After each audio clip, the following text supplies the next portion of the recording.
Hello guys welcome करुचे आज के आर गोटे मो नुआ इटा रेसिपी के इटा हচ্ছে आम खटा तो हेतिले पहला हम इटा छोट छोट आम चारटा नै छै छोट वाला मीडियम साइज रो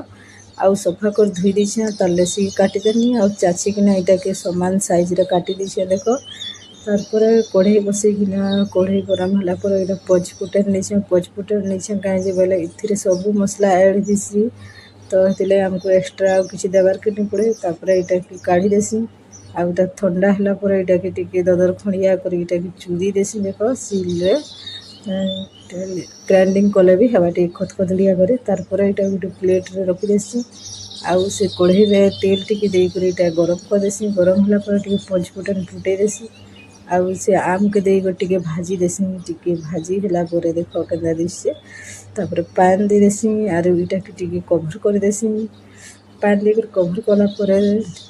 5 मिनट कवर होला पर एटा सिझी जैसे देखो पूरा 70% आड़े बेसी भी सिझले बिली जावा तार पर पान टिके थाई करे एटा नून दे देसी आ चीनी दे देसी आ चीनी दे देले एटा भल से पूरा तार पान अनुसार मिसी करे ये हेबा तार पर हल्दी आ मिर्चा गुंड दे देसी आ घाटी देसी तार पर दे देसी से मसला के भी जोहनी दो तार परिमाण रे का देबा तापर देखो इटा भल से घाटी घुटा देला पर रेडी ही गेला हमर आम खटा ताके रंधा आम अचार भी बोलसन तो तुम्हें काଣା कहसो जे कमेंट करबो रही जे जगन्नाथ टाटा बाय बाय सी।